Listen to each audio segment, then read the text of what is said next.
Hey there, before we start, let's hear a word from our ad company, Midroll. Possibly the most ironic episode to place this in. But still, our ad company, actually, they're not bad. They keep our shows free, and of course, they introduce listeners like you to new products and services. And of course, if you're interested in advertising on our show or any other show, go to midroll.com/LEFT and click contact to let the folks at Midroll know. They represent all kinds of great shows out there, so you can reach an array of engaged listeners. That's Midroll, midroll.com/LEFT. Hey everyone, it's Marcus and I. Hey. Hello, Marcus. Hey, Ben. Hey, Marcus, do you know what's happening on Tuesday, November 7th? Oh my God, tell me. It's the election day, Marcus. So if you know someone in Brooklyn, have them come out and vote BK for BK, Ben Kissel for Brooklyn Borough President. Or if you are in Brooklyn, get out there and vote. It's going to be a lot of fun. And then Tuesday night, we're going to have a party. The bar yet to be announced. Yes. All right, everyone. Thank you all so much for your support. Hail yourselves. Talk to you soon. There's no place to escape to. This is the last podcast. On the left. That's when the cannibalism started. What was that?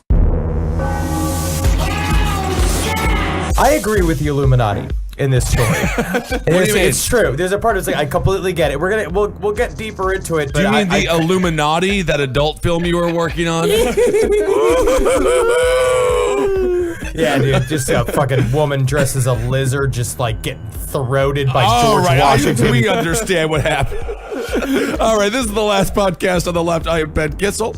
Marcus Parks, hello. Hello, Ben. And of course, we got Henry Zabrowski there in beautiful, far too nice Los Angeles. Far, far too nice. And I'll tell you what, you guys are asleep right now. Uh-oh. And I know that maybe it's because you're even driving at your work, but you can actually still be physically awake. Huh. But you're not. Interesting. You're asleep. Well, You know what that sound is? what is that? Are you telling them to wake up, America? Yes. Like Eric Bolling. Okay, wake up, America. If one more person tells me to wake up, I'm going to freak out. All right, this episode is actually awesome. We're talking about this dude. I guess he's one of the first conspiracy theorists of all time. His name is Bill Cooper, and he's also a radio legend. Absolutely. So there's a lot of crossover here. Milton William Cooper, Bill to his friends, was one of, if not... It's never Milton. It's never like Never Milton.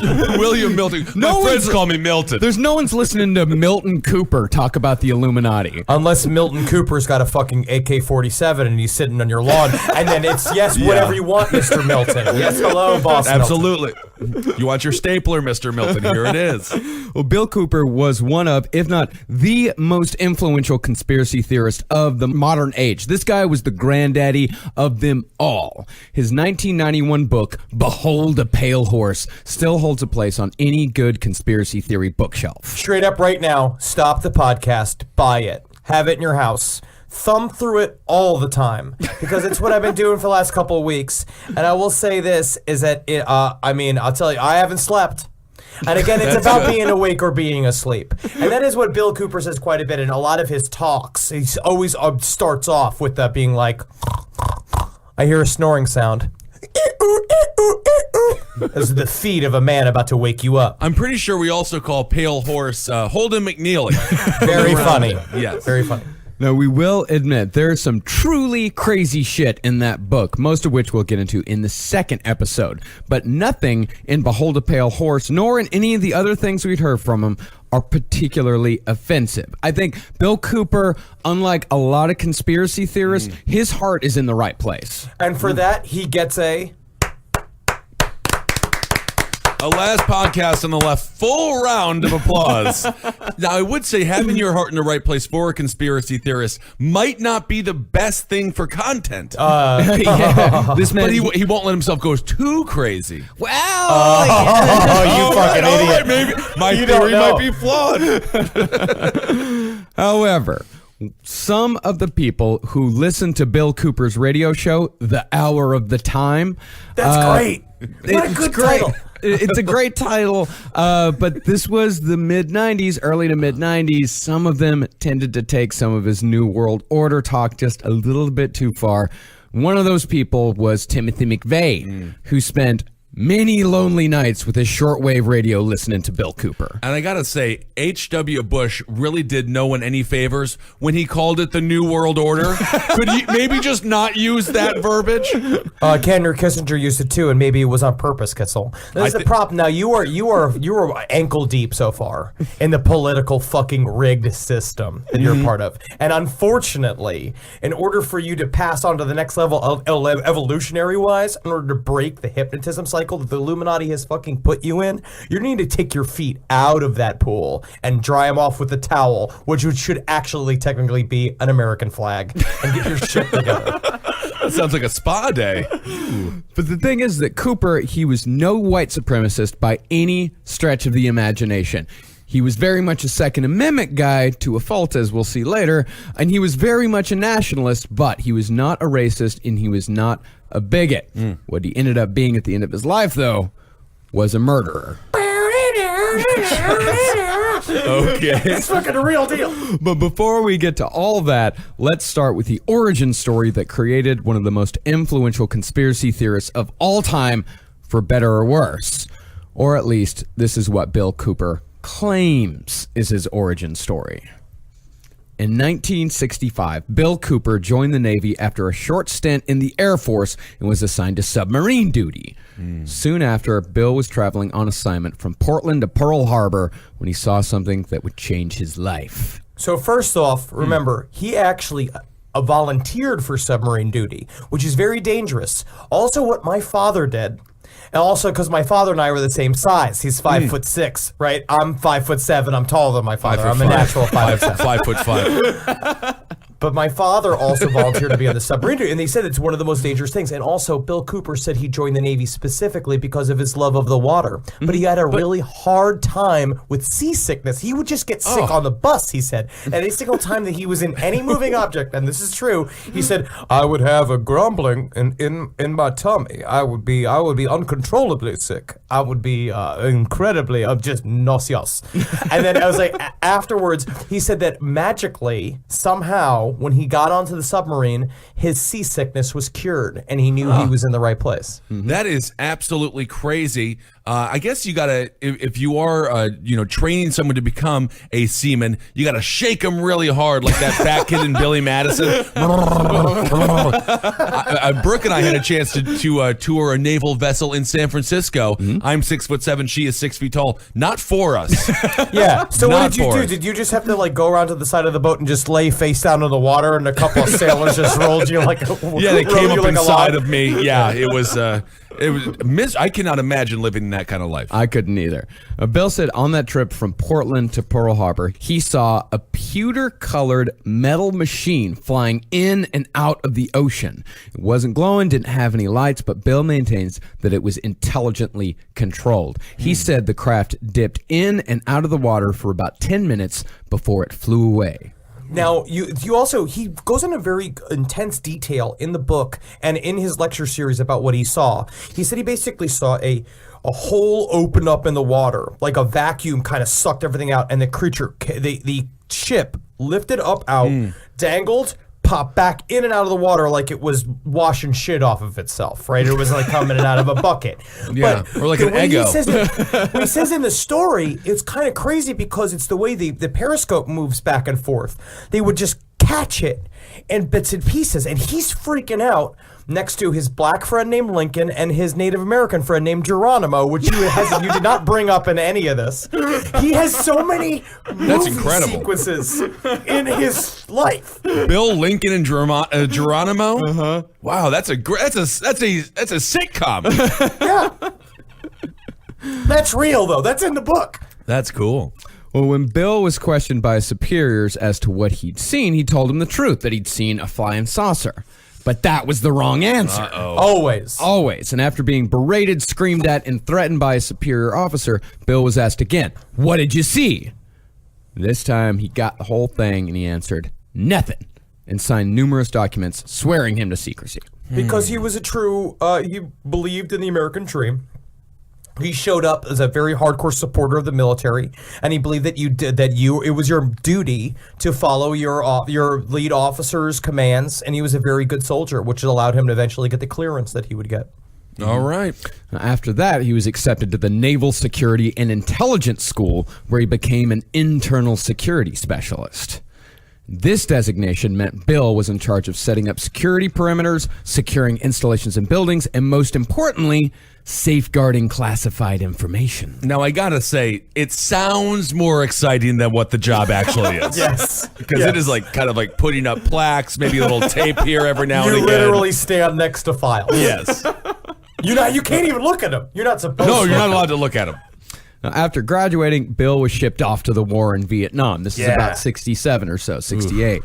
There, he heard rumors that entire villages had just up and vanished after UFOs were seen flying above. And he also said that he heard that both sides had opened fire on UFOs only to be met with a light weapon. Yeah, fuckers. That's the coolest. That's like the coolest movie idea I could fucking think of. It's UFOs in Vietnam. And you have like a guy named Cleveland down the muck being like, I tell you what, we got Charlies in the trees. But last week, I had clacks on my butthole. Oh, man. Vietnam was hard on everybody. Then they come home and the hippies throw trash at them and spit on them. They were fighting aliens on our behalf, defending our freedoms in Vietnam. Well, Bill said every instance of a quote-unquote Vietnamese helicopter was actually a UFO. Fuck yeah, dude. Just call them Vietnamese helicopters, man. I think it was a helicopter and they couldn't read the writing on the side of it. They're like, that's technically unidentified.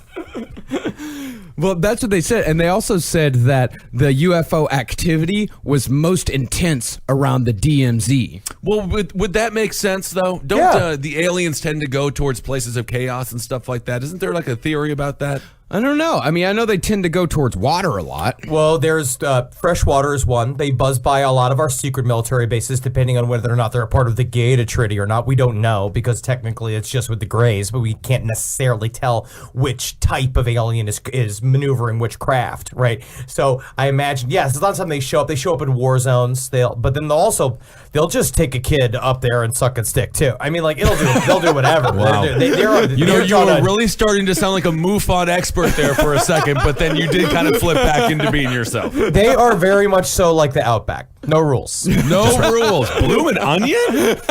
What? And the Bloomin' Onion does look like a spacecraft. Well, speaking of no rules, the UFOs even abducted and mutilated 2 American soldiers and just left them behind to rot. But we'll get into the reasons behind that on episode 2. Now, all this stuff is just rumor. Right. Or at least it was at the time. But later, Bill said he found out that most of these rumors were true. Bum, bum, bum. Yeah. Yes. See, after the war, Bill joined the Office of Naval Intelligence, where, in pretty short order, he achieved the highest security clearance there is. Top secret, magic restricted. Fuck yeah. That's, oh God, I want that fucking tattooed on the right above my butt. I mean, was like Dean Warmer his sergeant? Double secret probation. Top secret magic, whatever, restricted.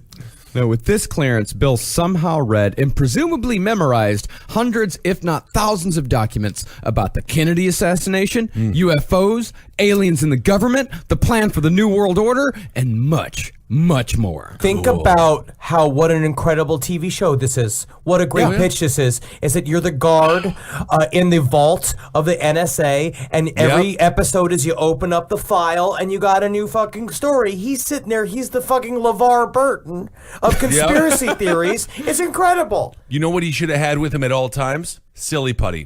Because if you know, Silly Putty can actually grab ink off of the page. I used to use my Marmaduke, and I would stretch out Marmaduke and make them bigger. And then the crushing loneliness of being the only person holding the scepter of truth is then you can wrap around your dick and you can fuck it every once in a Silly while. Putty. That's the silly part of it. When Bill got out of the Navy, he said he tried leaking all this information to a reporter, but got a visit from the Men in Black for his troubles. Bill said they forced him off the road, causing an accident which lost Bill his leg. And that's true. I didn't realize that he was missing a leg. Yeah, he got into a bad car accident in the early 70s, and they had to amputate his leg. You didn't notice that he always stood at an angle? No, I watched a lot of the footage. It must be a good fake leg. When the Mibs visited Bill in the hospital, he swore to them that he'd keep his mouth shut forever.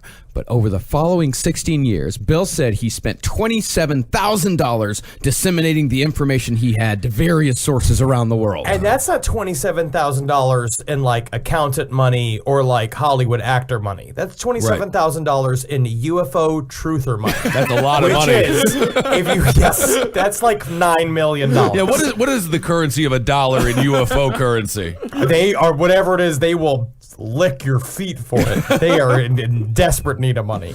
Well, Bill then started going on lecture tours, and by 1991, Bill Cooper was finally ready to publish his findings in one of the most well-known and influential conspiracy books ever written, Behold a Pale Horse. Get into it. So this was now the early 70s where he's on these lecture tours after the Navy? No, this is the No. 90s. Yeah, So we fast forward a lot of time here. Yeah, we fast Okay. forward. Well, because we don't know a whole lot about that time. Bill Cooper tends to actually fast forward a lot of the time because all the information we've given so far is from the first chapter of the book. And Bill Cooper's biographical information admittedly does jump around quite a bit. The only real source we have for Bill Cooper is Bill Cooper, besides his military record. Well, according to him, what it does seem like is that he spent that whole time period, he was in the Navy for a long time. Like, he was there for about 10, 15 years. When he came out, that time period was when he was cobbling together the articles that would become Behold a Pale Horse. He was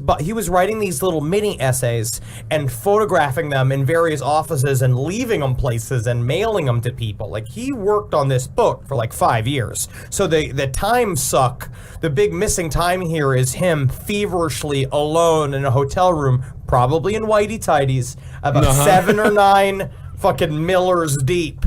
Into just typing on an old school typewriter, which is how I want to end my days. This is what the one sad thing with our technological era. You don't get that anymore. The hard research, because he could have done all this stuff nowadays with like a spam email list. Well, Bill Cooper was the one who he did the work.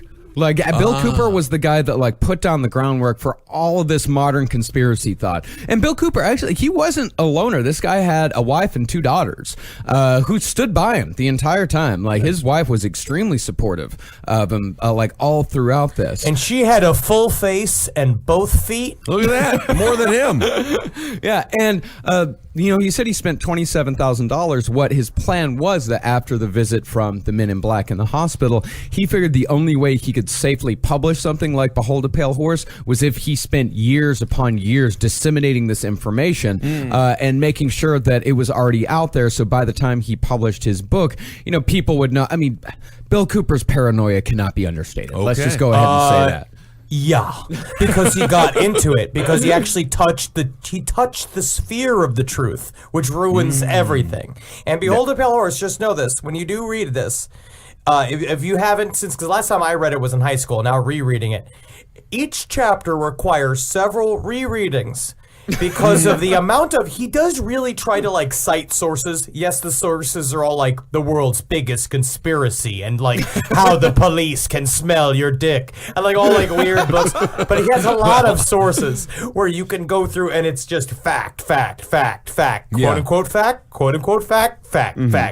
And then some of the stranger sources that he credits are just like, Tuesday when I was on the toilet, and you just have to find that. Like, I thought about that. Just a snapshot of him on the toilet. You'll notice where I thought about that. Well, if you do read it, I would recommend start with chapter 10. And go then backwards? Read chapter, start with chapter 10 and then go back to chapter 1. It's like Benjamin Button. Because chapters 1 through 9, he keeps name dropping all these things like alternatives 1, 2, and 3. Which he doesn't explain till chapter 10. He doesn't explain. And in chapter 10, he explains it all very well. Like Listen, I am a Navyman, okay? I am not an author. I am a navalman. Yeah, Behold a Pale Horse is definitely, it's a puzzle that you have to... And you also, you don't need to read all of it because it is a thick book, but a lot of it, like half of it is appendices. All right. Like he, for some reason, decides to completely reprint the Protocols of the Elders of Zion. Not for anti-Semitic purposes. Okay. We'll get into the reason why that later. But that's what makes him different than any other conspiracy theorist. He's trying to be as transparent as possible about his process and show, look, I did this work for decades. I'm trying to piece this together. Yes, it's made me insane. Yes, a lot of it doesn't necessarily match up, But if you just think about it just hard enough or just not enough, you can make the connections. Now, before we really get into the information contained in this book, it's important to get into the mindset of Bill Cooper. We need to align with this guy. Henry will now read an excerpt from the introduction of the book. Before reading this book, I advise you to play at least 2 complete games of chess. You must learn the rules they play by. You must realize objectively that some pieces are more valuable than others, and that the king is the most valuable of all. You cannot learn reality if you get caught up in the fantasy that, quote-unquote, it's not fair. He talks about chess a lot. Yeah, because Yes. you know what? This is before the Matrix. Because every other conspiracy theorist since the Matrix has come out has used, and so he's using a nice actual, like, a thing that makes sense. The key, all of Yeah. that shit makes sense. You know what I think we've got to do? Unionize the pawns. Then who's the most powerful players on the board? King? Ben, you need to read Behold a Pale Horse. Also, technically, the queen is the most powerful piece on the entire board, which shows you women's power. Yes, queen. They're out there going diagonal as many spaces as they want. Okay, and now we'll wait 5 minutes as Henry pats himself on the back for saying something, I guess, mildly correct. Is that the sound you make when you're congratulating yourself? Now, after the biographical information about himself, Cooper includes a copy of a document called Silent Weapons and Quiet Wars. That document was written anonymously in 1979, but was not discovered until 1986 when it was found in a copier bought at a surplus sale. This is big. This is how these documents get found. I feel like I had the sheet of paper. Where could I have? Did we sell the copier? Did someone sell the copier? I left the truth in the copier! In this document, the author describes the silent weapons as those that shoot situations, not bullets, originating from a computer instead of a gun, operated by a programmer instead of a marksman, under the orders of a banker instead of a general. Twitter? Yeah, it's like economics. Yeah, it really. Yeah, it's like interesting. economics. It the first chapter makes no sense, but it boils does. down to. But if you read it a bunch, it does make sense. But it's the most true thing in the entire book because it basically talks about. We'll get into this. It's about how the New World Order is going to use the economy to manipulate us all. Well, really, like, all in all, the whole thing, it makes some really pretty good points about how, like, the wealthy, a.k.a. the New World Order, keep the poor down through inferior education and economic manipulation. I mean, it was written in 1979. It even predicted targeted advertising like we see with Google and Facebook. It says, eventually every individual element of the economic structure comes under computer control through a knowledge of personal preferences, such knowledge guaranteed by computer association of consumer preferences. He has stumbled upon the truth with that one, that's He for sure. absolutely stumbled upon the truth 40 years before it happened. Wow. What it does talk about is the concept of essentially currency was used to manipulate human beings since the beginning of time. Like as soon as we showed up and they realized that, oh, humans are money, then they can just, once they start thinking about the flow of human life, like the flow of money, they figured out how they can manipulate us. Yeah, and it makes these great points, but like most conspiracy writing, it shoots itself in the foot by immediately following that with Consumers will be identified via association with the use of a credit card, and later a permanent tattooed body number, invisible under normal ambient illumination. I don't think that that's far out of the realm of This is- reality. You don't think so? There's already That's a what I'm company, saying. I believe it was in Wisconsin, that is putting the chip in their employees so they can walk through easier and they can go and get their lunch easier.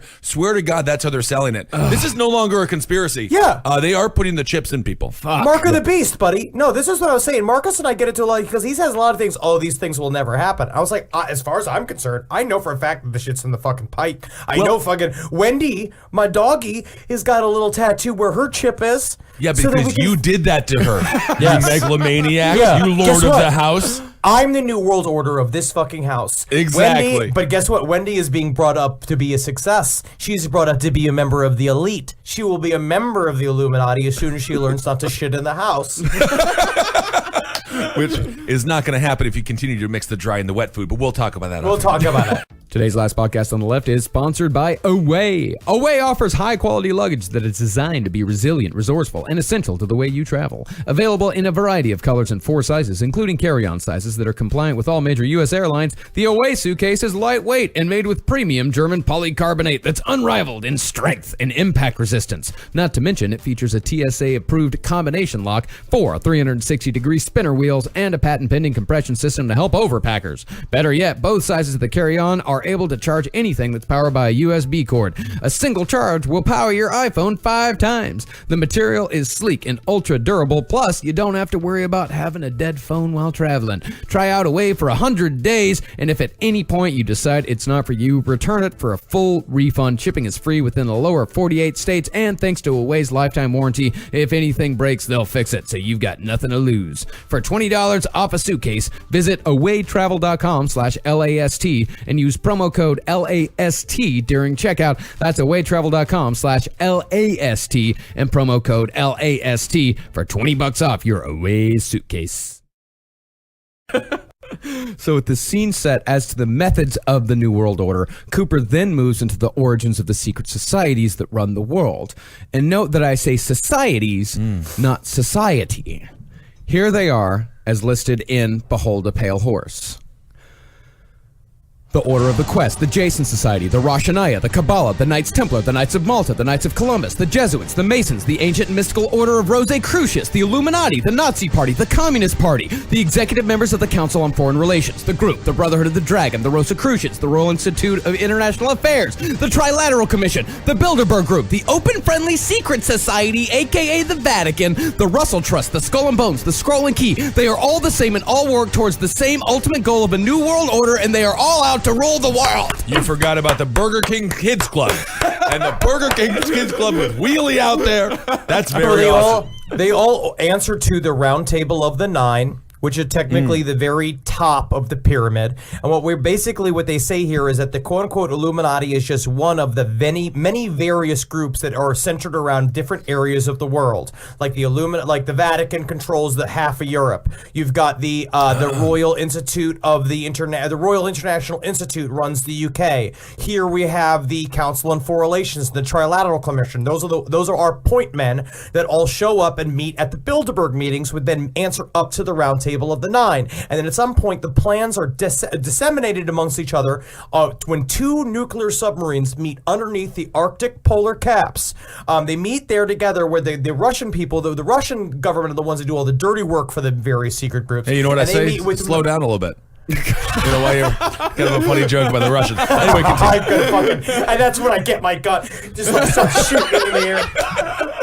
But also, it's shit like this. I want to read this from his book too, which I think will also help illuminate things a little bit more. Because all of this is purposely orchestrated again by numerology. Yes. And I think it's important to remember this is how you can see how all of this works out, because it's about numbers. All right. Anytime Henry says, and this is all, it's like, I don't know what's going to come next. And also, it's pretty staggering how many times Bill Cooper says, coincidence? I think not. I think not.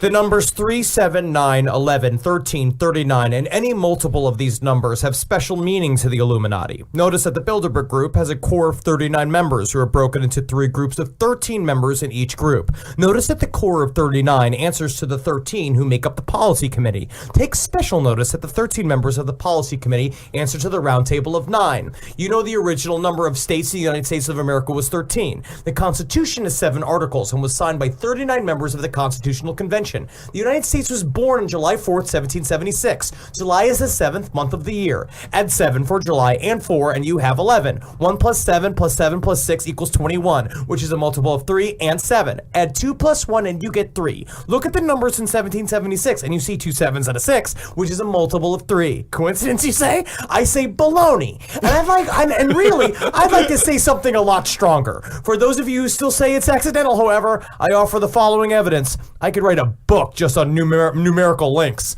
but I won't. Interesting. Now, is it possible that we have 9 and 13 because you have to have odd numbers so someone can break a tie? You show up doing none of the reading. You come into the Yeah.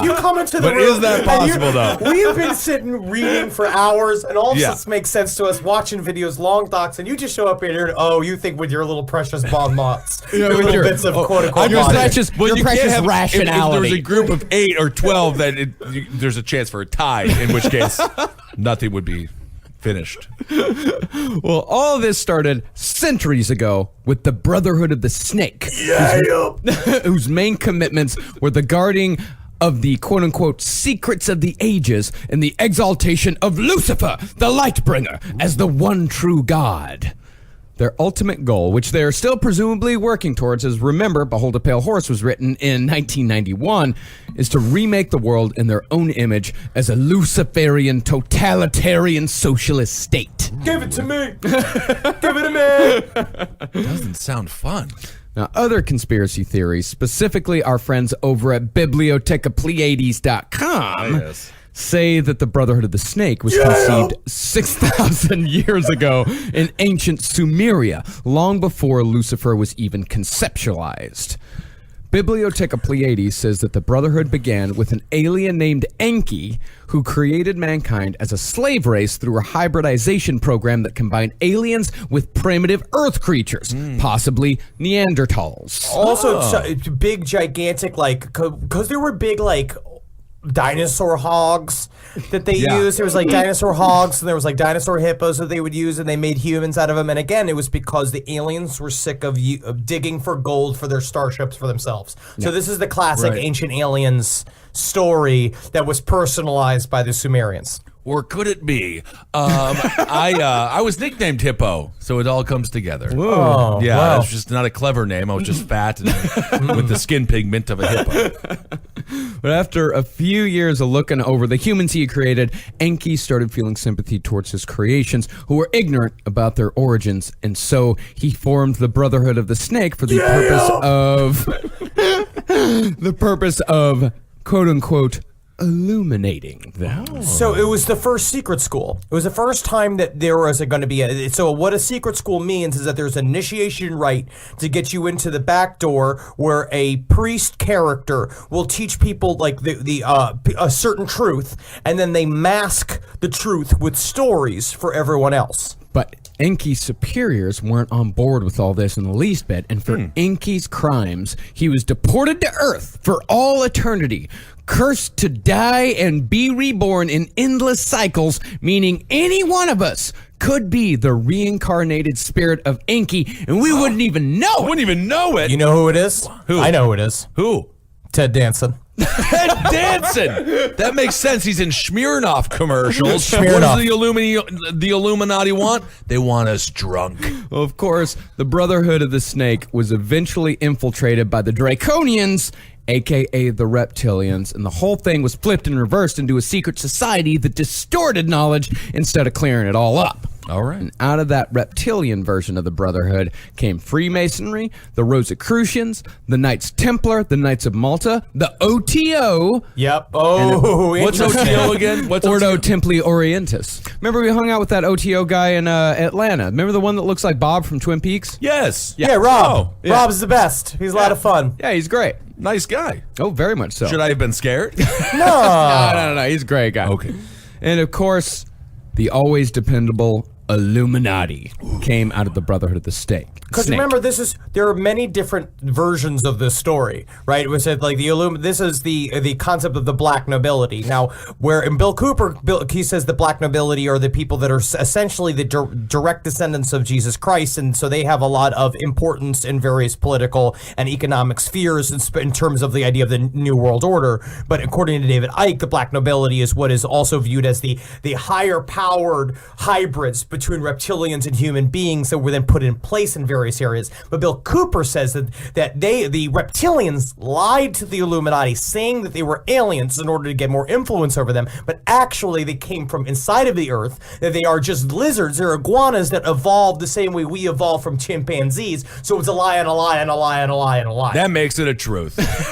That's interesting, though, because David Icke actually got famous being post-soccer career, of course. Yes. Claiming that he was Jesus. Yeah. Remember? And it was was it 1977? Somewhere around something there. like that. And then he promised the end of the world. It didn't happen. And then he had to rethink the inks. Yeah. like Chris Farley in Beverly Hills Ninja. But yeah. Well, speaking of David Icke, the only stock conspiracy theory group missing from this whole scenario are the Jewish peoples, who are actually victims in all this as well, according to Bill Cooper. In fact, I go as far as to say that this is one of the few, if not the only, non-anti-Semitic worldwide conspiracy theory out there. Round of applause. Wow. And this is where the ancient aliens and Bill Cooper's theories join together once more, as they both agree on this one point in particular. The Jews' part to play in all this is the patsy, taking the rap for the Protocols of the Elders of Zion. You see, it was not a Jewish document at all. I mean, it never really was. It was a whole satire thing, but a lot of people blame it on the Jewish people. For the purposes of this conspiracy, the Protocols are actually a coded Illuminati document that also did the double duty of making the Jews look bad. The secret to the whole code is to replace Zion with Sion and replace the words Jews and Goyim with Illuminati and cattle. Oh, interesting. Do it. Go do it right now. Stop the car. Go do it. Go look up the Interesting. protocol. Dude, honestly, if you're at work, please do not look up the protocol. do not. No, keep your job, please. Keep your job. Yeah, anywhere anybody has to look at your history. Also know that during this episode, one of the funnest parts of the researching this episode and listening to this episode is that every one of these terms, if you type into Google or YouTube, you will have another fucking rabbit hole to jump down. There's so much stuff. Oh, by the way, just a quick side note. I was walking through News Corps the other day about to do Fox News, and I ran into someone who works for a very successful judge, and he's a big listener. So we've infiltrated News Corps. So this episode will be heard from very powerful people inside. Well, we'll see if I get fucking murdered or not. Well, all this Illuminati stuff and Freemasonry stuff and Vatican stuff and all that, we've given you a taste of what Bill Cooper says about this. Just a little smidge. If we were to get into all of this shit, you want to drive your goddamn car into oncoming traffic, because this shit, it gets very boring and very convoluted very, very quickly. I usually don't, as Henry points out on a regular basis, don't do a lot of the research. But I will say, Bill Cooper, if you do go in a YouTube hole, there is something about his voice that is relatively soothing. Yeah. So I was just doing dishes. I just had it on in the background. He's actually pretty, well, he's a radio guy. Oh my God, you were doing dishes. Does that mean you cooked a meal? Yeah, we have gas, Marcus. And I want to thank Megan from Oregon for the unbelievable cookbook that she sent as well. What did you eat? What did you make? Oh my God! Well, Brooke has been cooking, and I've been doing most of the eating, hence doing the dishes. Yeah, it was a chicken. It was just good. It was vegetables. It was like I'm starting to lose weight. That gets it. I'm back on my plan. Over here. It smelled like a home for the first time in my apartment. Well, I mean, there are some interesting parts about all the Illuminati, Freemason, Pope, economic manipulation shit. Like, for example, did you know that Pope John Paul II, according to Bill Cooper, was the salesman who originally sold the Nazis the Zyklon B poison they then used to exterminate people in concentration camps? I don't want to say this, but yeah. Yeah. But also, what's interesting, the Pope is the one who's supposed to choose the actual head of the New World Order, but technically the Pope can make a move and make himself the actual leader of the New World Order, and right now there's a deep rift between the various contingencies of the Illuminati as whether or not the Pope is going to take the throne for himself or he's going to abdicate to someone else more popular, like Barack Obama.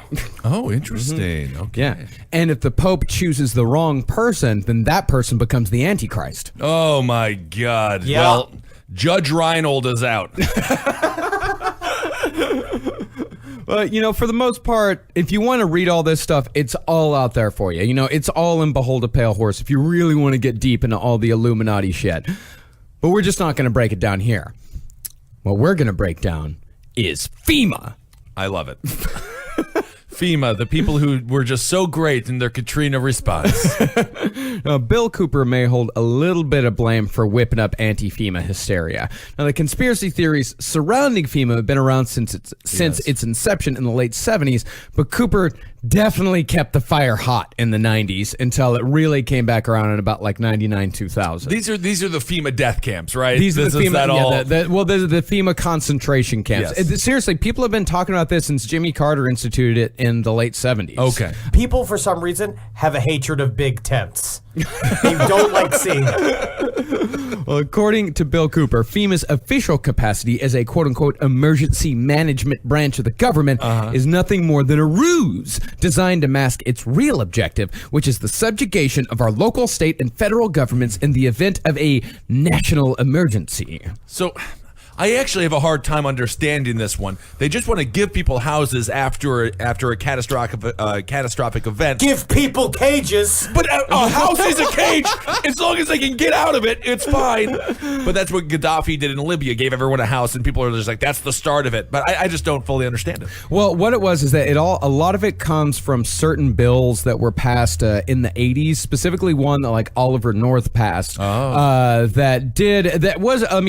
way it was worded was pretty fucking vague. And it could have been interpreted any number of ways. But of course, guys like Bill Cooper, they all say that, it has to do with the right wing, that they're coming against the Patriot movement, that they're coming against militias. And when in fact, Oliver North was targeting it at left wing groups. I mean, he was still doing bad shit, but he was not worried about the Patriot groups. The Contra needed weapons. They had to have them. They had but to the part have where they their say, weapons. basically, they would fake an emergency. They would group all these people in giant tents, and what they have here, basically, they would re-educate them using drugs and hypnotism. And so that's you put them all together into these big areas. And what Marcus and I talk about all the time is that, like, yes, technically the Illuminati just wants to use us for our money and power and possibly, just to control us as a group of people. Why would you want to put us in concentration camps? And I say that this kind of shit is more of an example of force of what we can do. What we choose to do is hypnotize you and sell you things, because essentially what we want is your organ energy,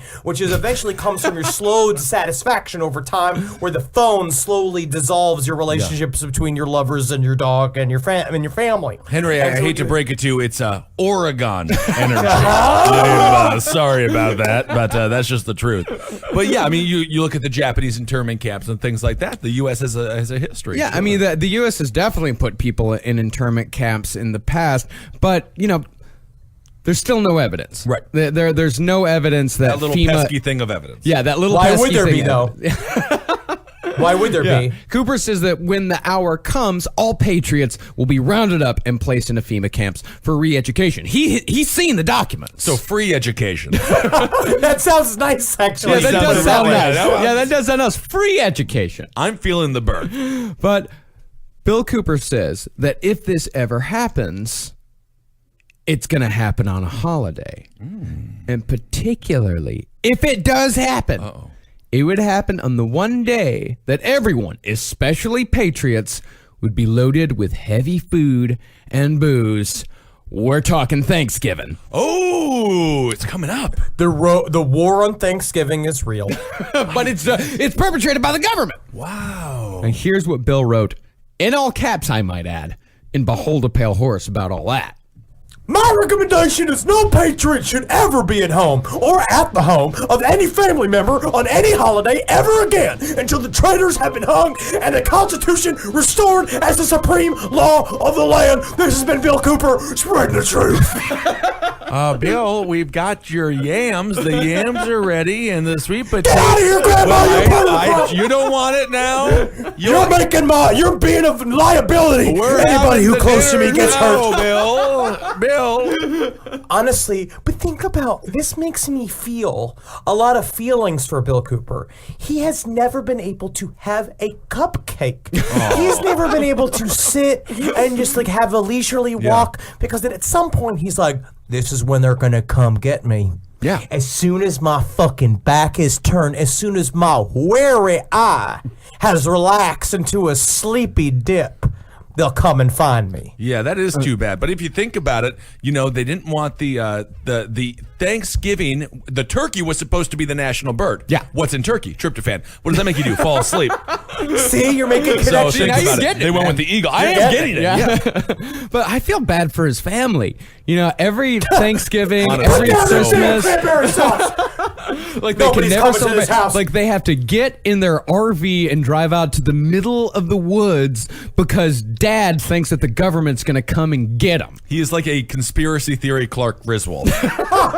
It's him and Art Bell. But it could him be and Art Bell are the honestly, last like real yeah. dudes. They were like they were really Yeah. truly into this shit. I think until the kids are like 10 years old, it's got to be a little bit fun to have Wacky Dad. Yeah. Like Wacky Dad is probably kind of fun until you realize we're different than the others. Yeah. Exactly. Wait till I get the 2 Asian children I will eventually adopt. That I will just tell that I'm not going to tell them that they're Asian. I will just tell them they're very Polish, and that we've had them, and that they will be here in the house, just like hanging out. Oh, we're going to have a lot of fun in my bunker. Sounds like you do not have the proper motivation for adoption. Oh, I'm going to re-educate them. I'm going to free-educate them about all of this stuff because I have nothing but these books. Well, as far as Bill Cooper goes, like, there's a reason why he's so goddamn paranoid. Yeah. I mean, let's go through some of his other theories, just some of the other stuff that he truly believes. Because with Bill Cooper, like Henry said, like, this guy is a true believer. Right. I mean, in every sense of the word. Let's start with the baby boom. Okay. Now, as we all know, after World War II, the population of the United States exploded. The problem was the elite knew that the overpopulation of the Earth would eventually be the downfall of humankind. They responded to this with a two-pronged attack. Lower the birth rate and increase the death rate. Increase the death rate. Interesting. The lowering of the birth rate was actually pretty good for everyone. They introduced diaphragms. They made condoms a lot easier to get. They introduced foams and, most importantly, birth control pills. Yes. But that was only half the plan. As Bill Cooper points out, it looks bad if people find out their government is systematically murdering them. You can't just round everyone up and shoot every 10th person in the head. Take the gun, you're taking the population. Lower the population, babe. I'm so mad because they took my fucking uncle out there and they shot him in the Yeah, well, fucking that head. would be Even it. though you fucking hated your uncle. Who gives Maybe he liked his uncle though. Well, they had to use more covert means than that to raise the death rate. And this was said to be done through the introduction of disease through vaccines. Now, we can't blame anti-vaxxing on Bill Cooper because, I mean, that idea has been around since the inception of vaccines. Like when they first introduced the smallpox vaccine, religious leaders said that it was unchristian because it was made from animals and it went against the will of God. No, I'm pretty sure the anti-vaxxer movement began with Jenny McCarthy when she was on Oprah.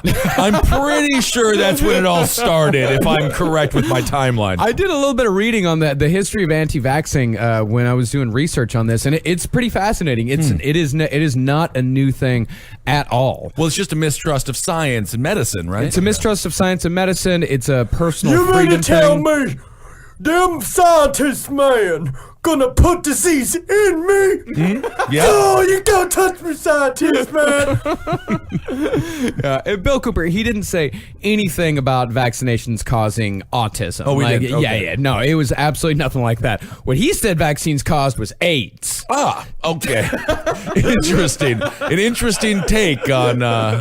Much AIDS. different Okay. than autism. Bill Cooper said that the ruling class used smallpox vaccines in Africa and hepatitis B vaccines in America to thin out the black, Hispanic, and gay populations as they were considered by the most evil among us to be expendable. Well, this is what a lot of pro-life people say as well about Margaret Sanger, the woman who founded Planned Parenthood. It kind of wraps all into it as well.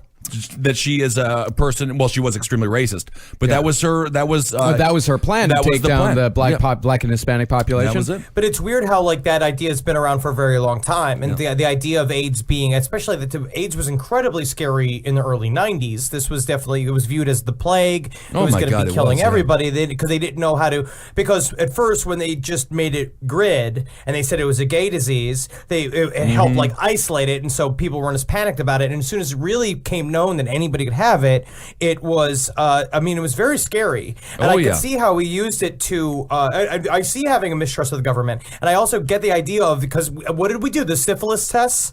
We did those tests on the Tuskegee Airmen. We did a bunch of shit where it's like the United States government has played with diseases, and the CIA totally used San Francisco as a fucking testing ground for many shit. They drop shit into the water of the population all the time, and then you got fucking dioxin. We don't want to fucking get into that kind of shit. Yeah, my brother-in-law Don, he's about he's a little bit aged, and he lost so many people to the AIDS epidemic. I mean, it's so real. And yeah, I mean, making it a gay disease, then the government just ignored it for 20 years. Yeah, of course. Yeah, Ronald Reagan, completely ignored it. Everybody ignored it for a very long time. A lot of people were just dying of cancer. Yeah. Like Rock Hudson. Yeah, that's It's unbelievable. Yeah, and Klaus Nomi, let us not forget. That's right. Today's other sponsor for Last Podcast on the Left is Stamps.com. Going to the post office can be such a drag. Lines are long, it's always out of the way. Thankfully, you can avoid the hassle of the post office and instead mail everything from postcards to envelopes to packages, domestic or international, with Stamps.com. Stamps.com lets you buy and print official U.S. postage for any letter, any package, any class of mail using your own computer and printer. Simply click, print, mail, and you're done. And unlike the post office, Stamps.com never closes. Print postage for letters or packages at your convenience 24/7. Plus, they'll send you a digital scale that automatically calculates exact postage and helps you decide the best class of mail based on your needs. Even get discounts you can't get at the post office. Stamps.com brings all the services of the U.S. Postal Service right to your fingertips. We've used Stamps.com here at Last Podcast on the Left because honestly, it's good for small business. I know a lot of you guys out there are small business owners. I know a lot of you guys do mail order stuff. So Stamps.com, probably a good thing for you to use. And right now, you too can enjoy the Stamps.com service with a special offer that includes a 4-week trial plus postage and a digital scale without long-term commitments. Just go to Stamps.com, click on the microphone at the top of the homepage and type in LEFT. That's Stamps.com. Enter LEFT. Stamps.com. Never go to the post office again. Well, there were other programs in place besides just this one. Bill said that the government fertilized tobacco fields with radioactive material from uranium mines, causing a huge increase in cancer among smokers. Honestly, give me that cigarette.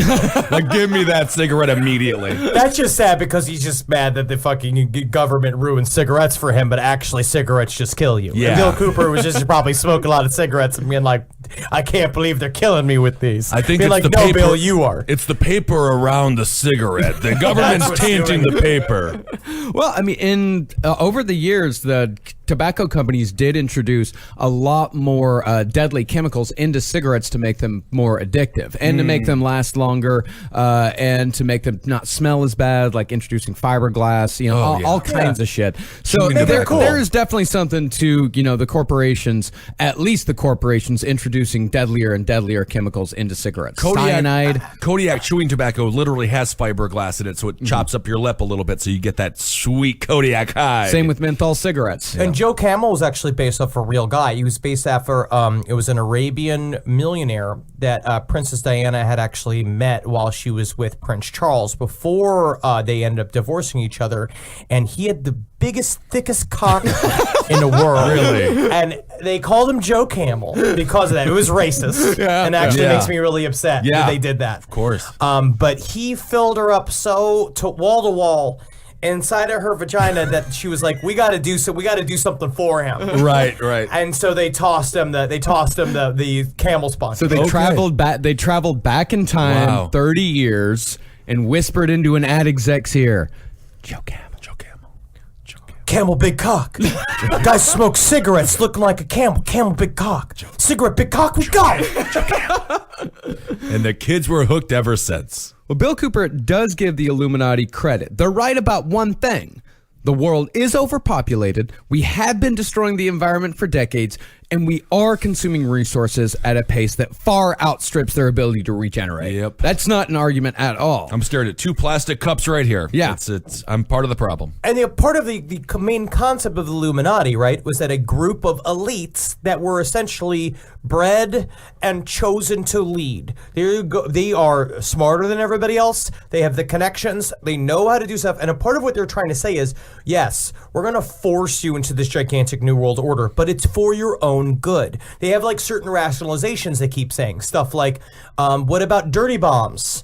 What about like random crazy terrorism? If you just allow the New World Order to take over, we'll eliminate all these security problems for you. We'll give you everything that you want. All you have to do, though, is a big chunk. You need to live in these camps so we can squeeze their orgone energy from you to give to our reptilian masters. And that's the truth, right? The idea is that we're trying to give stuff to the reptilian masters who appeared to the ancients in the form as the devil, as the snake, but actually they were just aliens. And as a matter of fact, they weren't even aliens. They lived here. There it is. You remember what I was saying earlier about like conspiracy theorists? Like at first it sounds like really good. Like yeah man, like I hear what you're saying. Like we're starting to get a dialogue going here, and then just shoot themselves in the foot. Shoot themselves Because the longer, you they want talk. to cover all your bases. You don't want to go to the links that it takes. The thing that I disagree with most about what you just said, Henry, is that they're smart. They're all morons. Yeah. That's the great irony about it. They are all so stupid.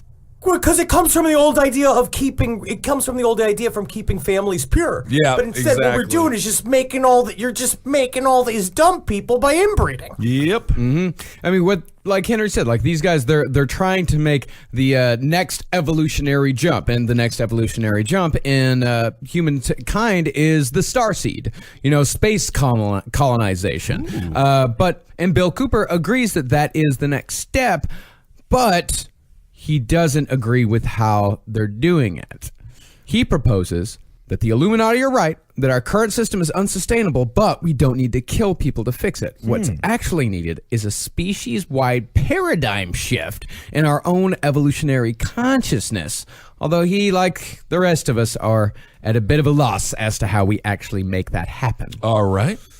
Got any ideas, Henry? I'll tell you exactly what it is. Honestly, but Bill Cooper is right about this, and I've talked about this several times. It's the realization and true understanding that we are an extension of the consciousness at the center of the universe. And the universe is a gigantic, conscious, living entity. There's multiple of them upon each other. And what human consciousness is the farthest extent of it, or consciousness, just our physical, corporal consciousness throughout the universe, on different planets, different races of other aliens. That idea that we realize that we're all one big organism, and then every single thing that we do reflects down the line. You constantly are hurting each other, and we hurt ourselves. That's. I like what you're saying. Now, what if we call it "We Are the World," and we make a little like pop jingle, a pop like "We Are the World." Hey guys, I know I'm a famous child molester, but I'll definitely sing that song for y'all. Okay, thank you. So we'll forget about the first part, because remember when he walks backwards. Yeah. Oh, I love that. They call it the moonwalk. It looks like he's walking forwards, but he's actually going backwards. Yeah. It's pretty charming. I don't suck 'em or fuck 'em. I just sleep with them. Okay, but now isn't that? It looks like he's going forward, but now he's actually going backwards. He's actually going Wow, backwards. Yeah, wow. yeah. It's pretty crazy. Well, before we get to the next evolutionary jump, it is important to remember. Patriots must not be at home on any national holiday during the day or night ever again until the danger is past. Disregard this warning and you will find yourself in a concentration camp. Like Jerry Lewis did in that movie. Oh, the one that's not to be released. The Clown Who Cried, which we will see. Why would they be out of the house? Don't you think you would want to be in your house? Because isn't the government going to pick up people on the street to put them in the camps? No. Because Am I they're missing not. something? Because they're not just picking up anybody. They're picking up patriots, and they've got all the patriots' names and addresses in their gigantic patriot database. So when the day of reckoning comes, the shock troops are going to be sent specifically to the houses of the patriots in the middle of the night when they're drunk and full of turkey. So do you judge a patriot by how many downloads of Toby Keith songs they have? What is the judge of a patriot? You know what, man? You're wiretapping them. Subscriptions and guns. That's why you don't register guns. Oh, because then they know who the patriots are. Because to be a patriot, you got to have a lot of guns. You know that. Of course, Dog meat. of course. Listen, I know that. All of this shit's now rigged for sound. I've got an Alexa in one room. I've got the Echo in the other room. The fucking remote on the Apple TV listens you to did that Yeah, to you your did. phone. No one forced you to do that. You chose all of that. I want them to come for me. But it comes down to it. It's like, if they come and get me, is it not signal to everyone that the fucking game is on, that the fucking starter pistol has been shot, fucking New World Order starting. If they come for me, y'all better watch your fucking asses. When we get to when we get into the later moments of Bill Cooper's life, I could see Henry doing something similar. Yeah, we're gonna need an intervention on Henry. Yeah. Why? At some point. Why? I'm going to tell you why, because right now we're going to get into the later years of Bill Cooper's life. This is how it ends. Yeah, we're going to tell you how that mindset ends, where that shit ends up. So in 1993, Bill Cooper began his career as a radio host with his show, The Hour of the Time. And this is not well known, but Bill Cooper, he didn't originate this term, but he was the guy who popularized the term sheeple. Oh yeah. Yeah. He's legit. He's hardcore. Yeah, and from there, Cooper went on to become an Oklahoma City truther, claiming the government was behind the whole thing. And whether he truly believed this or just didn't want to admit that one of his listeners was the perpetrator is anyone's guess. We are going to have a lot of listeners who end up commit crimes, and that's not our fault. We're saying this right now. It's not our fault. It is interesting. You could argue Bill Cooper was actually just as responsible for Oklahoma City as the government. Bill Clinton argued that. Yeah. They came Oh, right out really? and said it. Yeah, Bill Clinton never lied, not even once. Yeah, they came We'll right talk out and about said this. it. The White House released a memo specifically naming Bill Cooper as, quote, the most dangerous radio host in America. And you don't think that that's not on purpose and that doesn't fucking validate every single thing that he says? Because in July 1998, yes, he was officially charged with tax evasion, but Bill Cooper was... But the reason why Bill Cooper was doing that was because that shows how fucking legit he is. He's not giving money to the fucking government. He doesn't want them to have it because he knows that they're going to fucking use it to fund their big tents that they're using for free education. Maybe they're also using it to fund the roads that he drives onto the radio station every day. He records in his home. Well, a year after he was charged with tax evasion, Cooper sent his wife and kids out of the country for their own protection. But all that didn't deter his radio career. Not the warrants, not sending his wife and kids out of town. As in the year 2000, Bill Cooper went head-to-head with a young upstart named Alex Jones. Fuck. This is when Alex Jones, he was young, he was handsome, he was full-voiced. I don't know He was about- ready to go.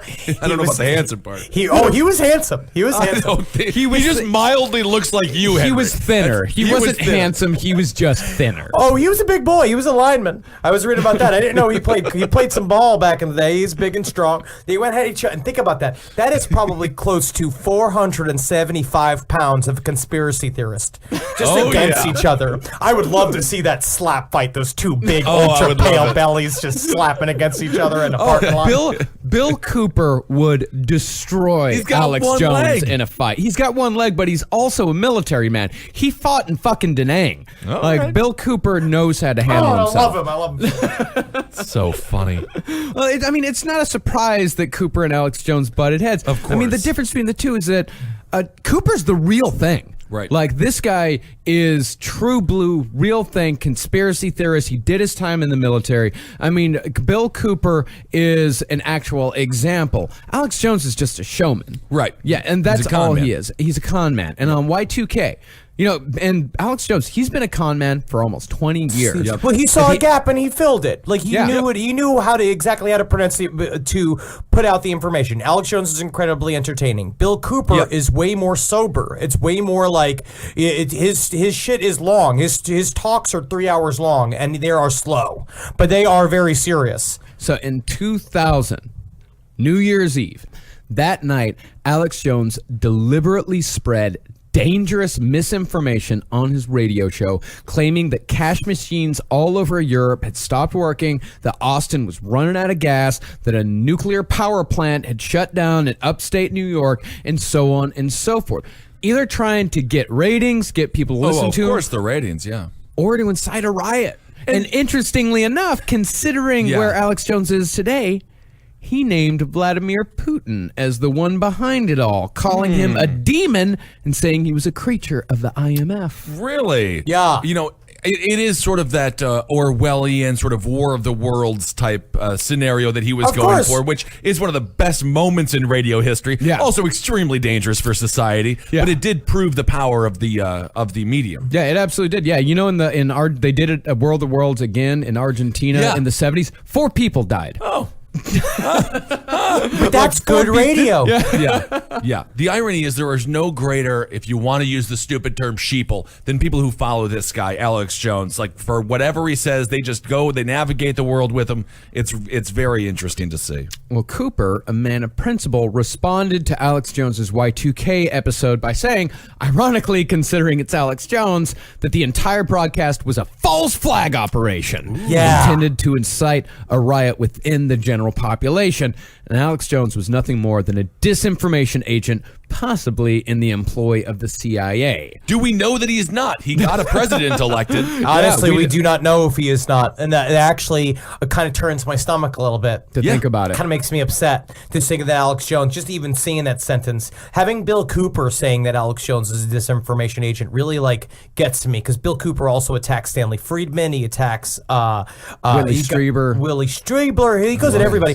That's where Bill Cooper really was a man alone. He made enemies of everyone, and that shows that he was fucking real. And Alex Jones, man, he got fucking chased those allegations. I just didn't think about that. Makes me upset and have to question so many things. Yeah, your eyes are starting to cross.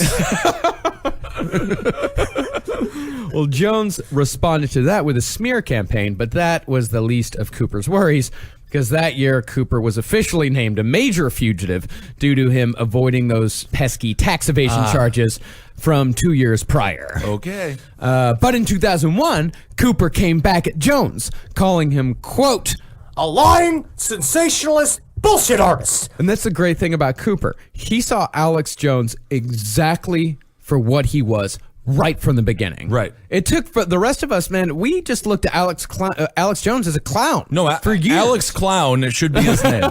Yeah, we looked at Alex Jones as a clown for years and years and years. We always showed his videos at our live show. Yep. You know, we'd send clips to each other on text messages.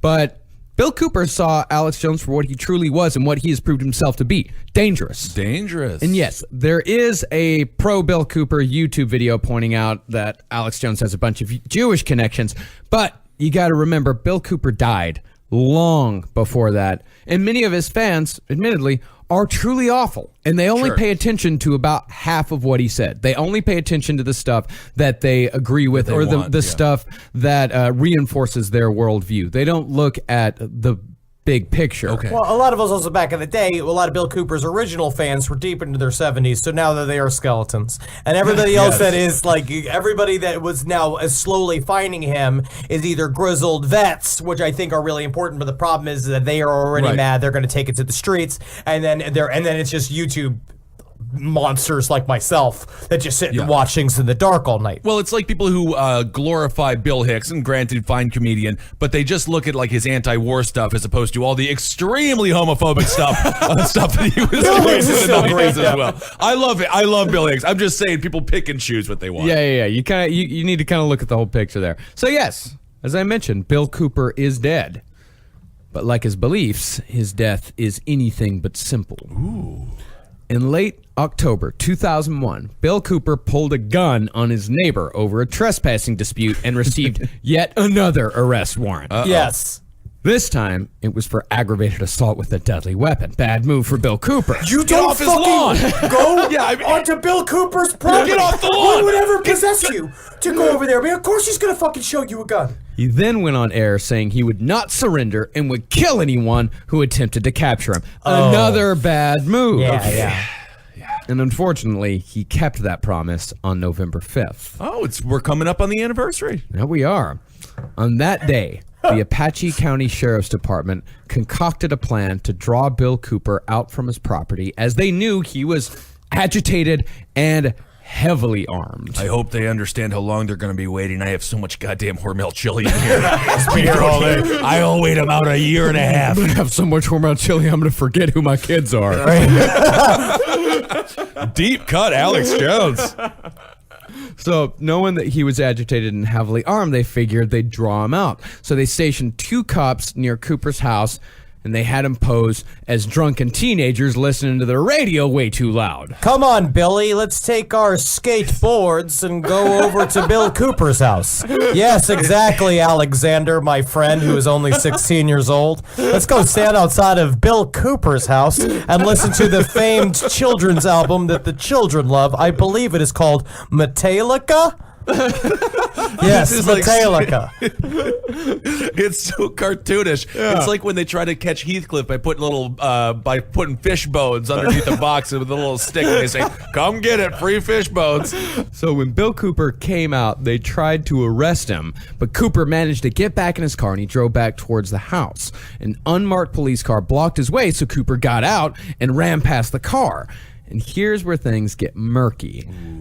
The cops knew that Cooper was heavily armed and were tipped off that he kept a loaded AK-47 right next to his front door. And remember, Bill Cooper had already said in public on his radio show that he was going to kill anyone that came to take him down. Right. But before he got to his front door, the first shot was taken. The police report says that Bill shot first, hitting one of the officers twice in the head, killing him instantly.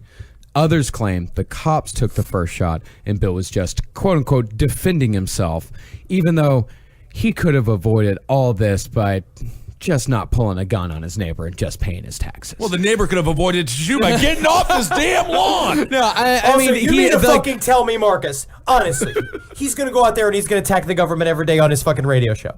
Every single day he's going to go out there and talk about the things that he saw and the things and the idea that the New World Order is about to happen. That they're about to send a satellite, the Gemini satellite, filled with plutonium into the center of Jupiter in order to blow it up, in order to mimic an alien invasion into our solar system in order to enact gigantic martial law across the entire planet. And you mean to tell me he's supposed to give them money?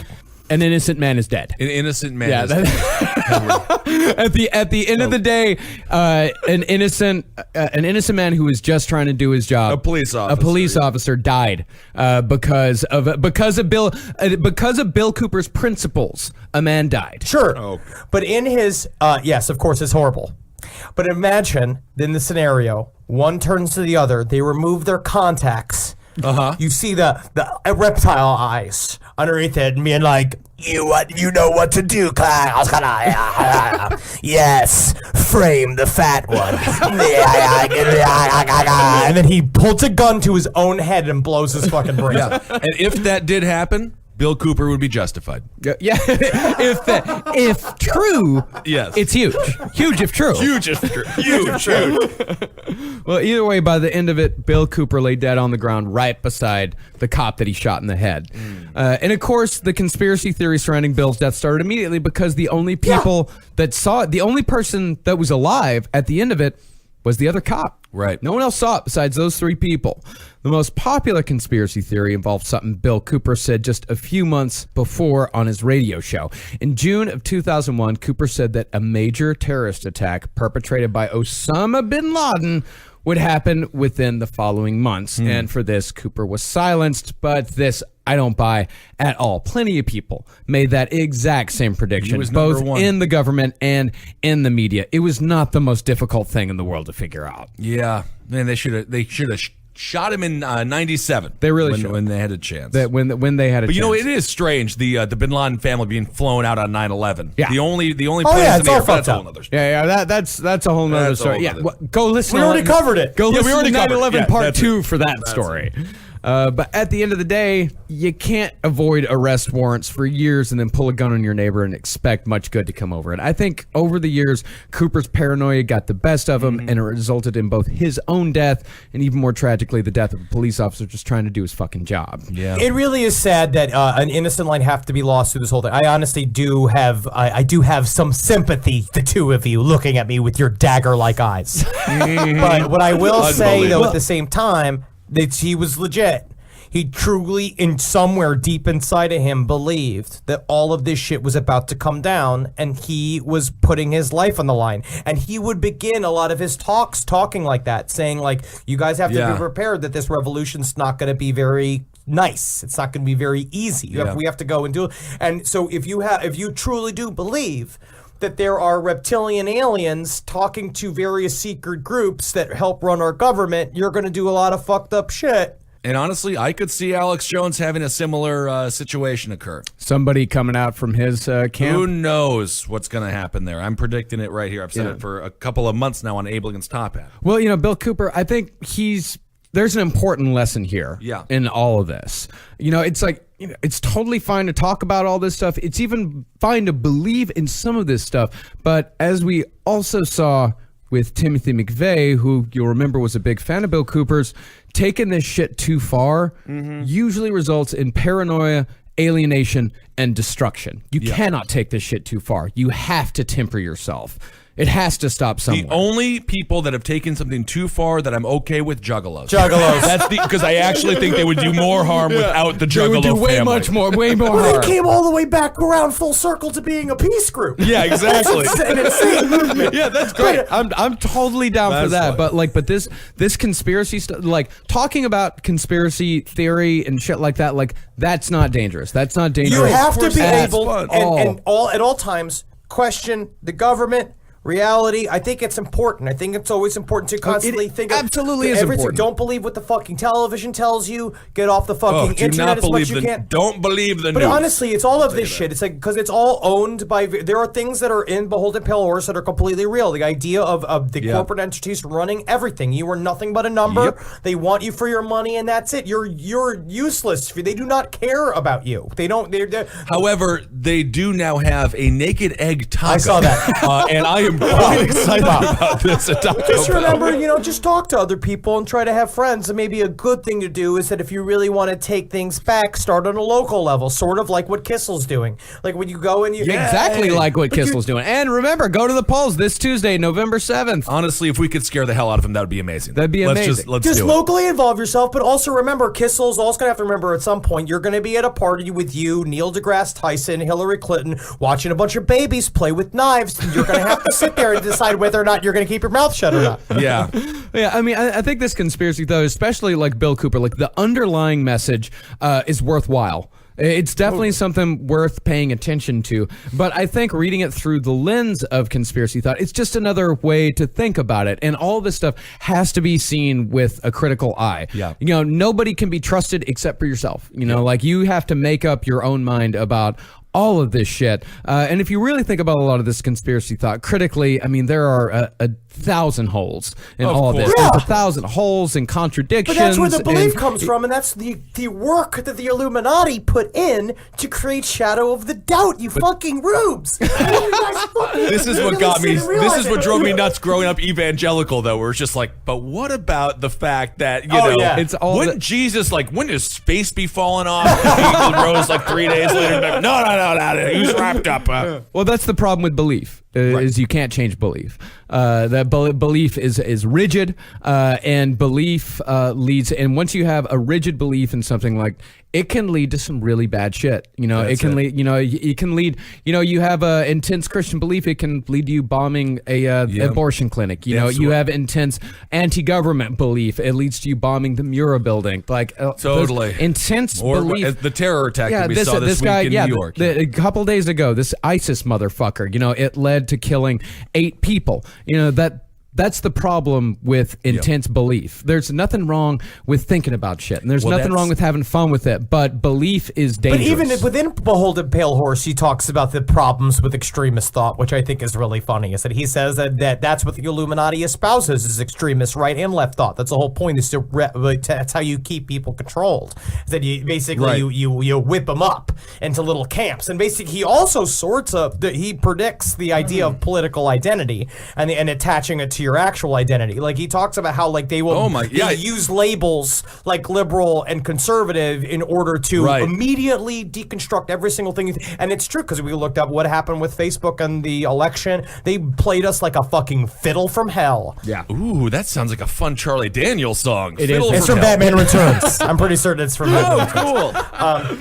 cool. Yeah. So what do we got coming up next? Yeah, next week is the fun side of Bill Cooper. All right. That's when we're talking about alien adventures, the secret government, and the secret that is Majesty 12. There's stuff that's true though Awesome. in this. This is next week is where I'm going to actually probably get to leave it a little bit more serious because I'm much more invested in this. Yes, and if you get a chance, honestly, just YouTube Bill Cooper. He's strangely compelling when he speaks. He's very compelling. Yeah. Well, that's the episode. Thank you all so much for listening. Yeah, thank you guys so much. We got a live show coming coming up at the Bell House. I believe that's already sold out. That's sold out. The Okay. more important live Yes. show is our second show in Omaha. Our first show sold out in Omaha, so we added a late show. You can go to our website for links to that ticket. We'll be, we tweeted it out as well. I'm can't coming wait- back to Twitter sometime. Oh, Still my goodness. I bet- Good point. Still not ready yet, but I'm gonna come back to Twitter sometime. I'll You'll absorb get that- that evil for you. Yes, I'll do that and for you. This is the Omaha second show will be our last live show for 2017. Yeah. So Yes. come on out if you're And from also, far and wide. thank you to everybody that came out to the Samhain Gala. Oh, that was in, so in fun. Los Angeles. Thank you guys so much. We raised a lot of money for charity. How much? What, 12,000? It was around $12,000 for charity. Awesome. We're picking up all the clothes today from the No New Dudes clothing drive, which was a huge success. Thank you guys so much for fucking supporting us. Yep. I want to do more and more charity work, like doing these drives and shit, because I think it's really important to give back. I think that it's so nice to see the amount of support that we got, and from other different companies that gave Yep. us their shit, like Moonbeam Wax Melts, who helped us out from Los Angeles. To follow her on Instagram. There's Bumble Crumpets, which is the baking company that provided all the macaroons for a VIP table. that was- really, oh, really they were good. so And good. that was Baked LA. Baked LA was another spot that went. Oh, it my was God. but it was really, really good. There's a whole we're gonna put out a whole list of everybody that helped us and just say thank you guys from the bottom of our hearts. It was a really special night, and it was so good to see everybody. Absolutely. And keep on supporting all the shows here on the Last Podcast Network. We got some new shows we'll be announcing soon. Right now, Abe Lincoln's Top Hat for Politics. Let's see, page 7. All right. And let's see, what else do we want to do? Patreon, thank you all so very much. Thank you so very much for the Patreon that you guys have given us. It's been fucking amazing. We can't do any shout outs this week. We got to get out of here. But we'll be getting back to it next week. We swear. All right. Hail Satan. Hail yourselves. Oh wait, no, and also follow us all on Twitter at Henry Loves You, at Marcus Parks, at Ben Kissel. Follow us on Instagram at Dr. Ventasi, at Marcus Parks, at Ben Kissel, the number 1, and follow us on all the bullshits at LP on the left. Hail Satan. That's it. Hail yourselves, everyone. Elgin. Hail me. And let's do a Magustalations. Always. Don't pay your taxes.